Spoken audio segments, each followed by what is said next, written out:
Laukizko Eliza eskerranitz oparitzela hemen elkartu izanagatik. Eskerra Jainkoari gaurko eguna luzatzen digun aukera paregabe honengatik elkarrekin egoteko eta fedea ospatutzeko.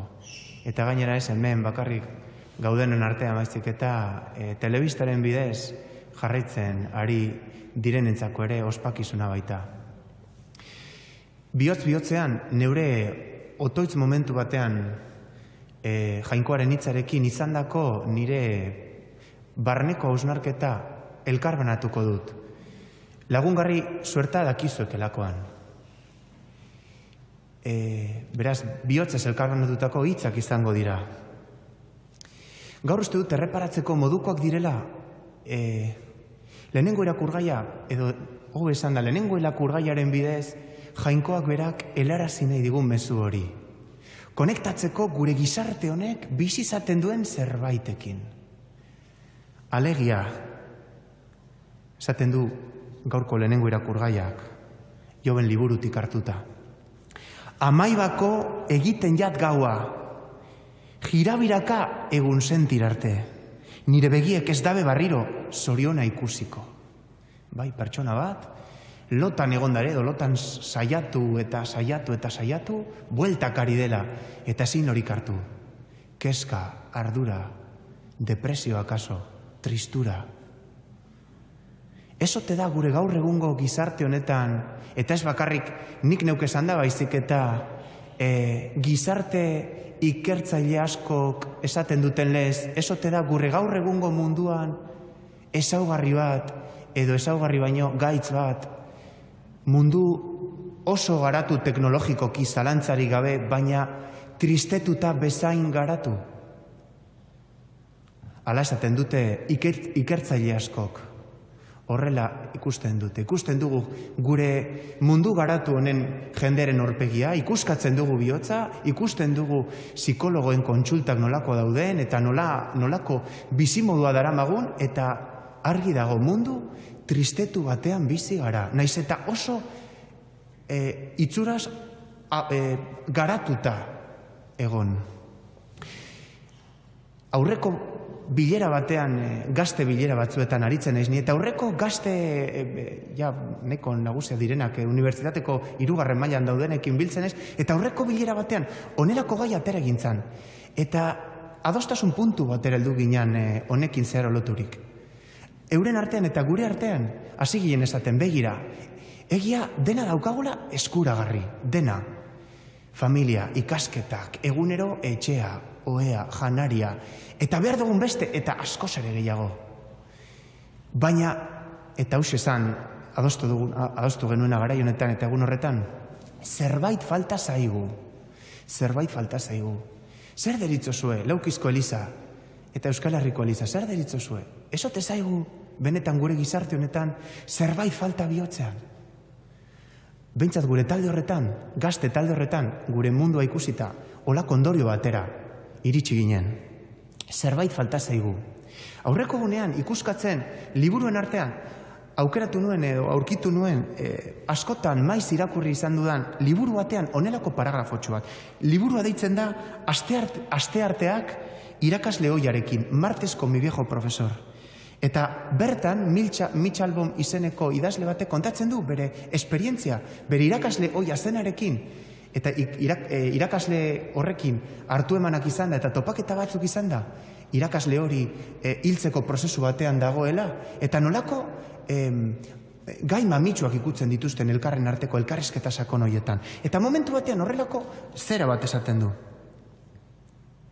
Kultura honek gauza hauetan pentsatzera etzaitu animatzen, hilzorian egon arte. Erabat egozentrikoak diren eginkizunetan liluratuta gaude. Hots, ogibide karreran, familian, diru nahikoa izatean, hipoteka ordaintzean, auto berria erostean, berogailua konpontzean izorratzen denean, eta bar. Soilik aurrera jarraitzeko balio duten biloika ekintza niminotan zeharo lanpeturi gaude. Eta beraz, ez dugu kanpotik gure bizitza kontemplatzeko ohitura hartu, ez da segundu bat ere ez dugu honetarako, eta esan, hau ote da guztia, Hau ote da nahi dudan oro, zerbait falta zait.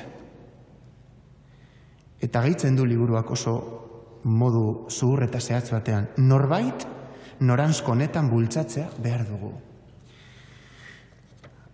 Senideok, gaurko evangelioan agertu egiten zaigun Jesus,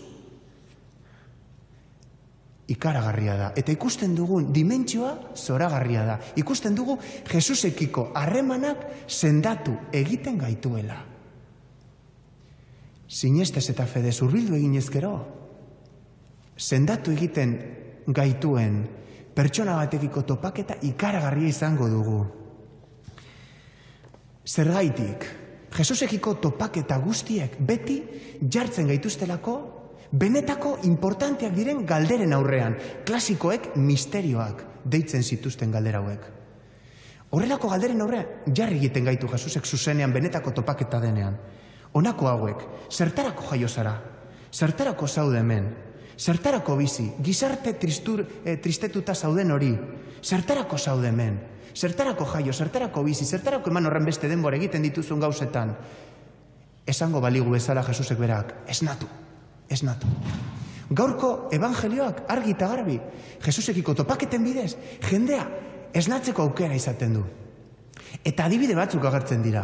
Esaterako, sartu egiten denean, Pedroren etxean Kafarnaumen, eta Pedroren amaginarrebarekin izandako topaketa horretan gertatzen dena. Testuak esan egiten du, Andre horren sukarra itzelezkoa zela, kalenturaz beterikoa zela. Eta nik galdetu egiten diot, nire buruari, ez ote den sukar hori gure gizarte honetan dagoen, tristuraren sukarra. Dela gehienetan, barkatu esatea, baino koronavirus baino larriagoa dana. Ez dago ainargi, txertoa argi daukagun eta aurrean dugun. Eta testuak esaten du, sukarrak aldegin eutxan eta zerbitzatzen hasi jaken. Aizu, sukarra desagertzen denean konturatzen gara, gure bizitza, zergaiti oso zehatz batekin dagoela sortuta eta deituta gaudela zeharo eta sakon honetarako, hots, zerbitzatzera. Deskubritu egiten dugu Jesusekiko topaket horretan gure bizitza opari hutsa dela. Eta opariak ez daude gordetzeko, ez daude eskaparate batean, ez dakit nolako itxurazko bizitzan emateko. Keba? Opariak oparitzeko daude. Deskubritu dugu Jesusekiko gure topaketan sendagarri izan daitekeen gure bizitza oparitzeko dela. Gaixotasun guztiak, batez ere gure gizartean dauden gaixotasun asko, joan egiten dira, zuzenean, honelako Jesusekiko topaketa batean deskubritzen dugunean hori. Gaixo asko osatu zituan Jesusek, edozein zala haren gaitza, eta deabro asko bota. Honen inguruan hitz egiten nahi ez gaurko evangelioa. Erreparatzeko azkenengo esaldi bat. Ez dakit gogoratzen duzuen, baina momentu batean esaten du evangelioak. Jesus ez dute aurkitzen eta hurbildu egiten dira berarenera, eta aurkitzen dutenean esan egiten deutxoa Jesusi. Munduko jente guztia zure bila dabil Jesus. Zenideok, kristauok hemen gaudenok, gure mundua gaixoturi dago, eta ez bakarrik koronavirusagatik. Gure munduak Jesus behar du. Jesusen gizatasuna, Jesusen zerbitzuko eredua, Jesusen sakontasuna, Jesusen ikutzea, Jesusen begirada, Jesus behar dugu munduan. Eta jakinala ez, gure mundua Jesusen bila dabil. Jaso dugu opari ikaragarri bat, Jesusen izan da. Esnatzeko aukera dugu aurrez aurre, eta Gabonetan ospatzen genuen lez, aragistatuta gure eguneroko bizitzan. Hemen eta orain, Jesusekiko topaketa posible da. Ez dago sentimetro bat historian, ez da segundu bat ere, Jesusen gandik eta Jesusen gan agertutako maitasunetik aldenduta. Argi dugu. Fedeak esaten digu eta sinistuak gaude.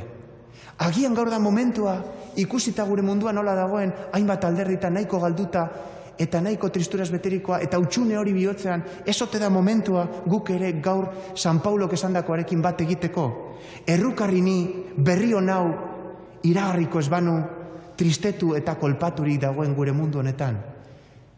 Zenideok, berri honau jaso dugu, debalde, eman dezagun debalde. Alabe.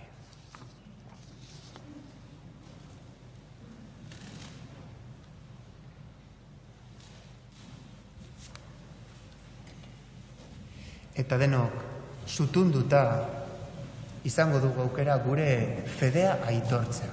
Fedea gaixotasun guztiak sendatzen dituena.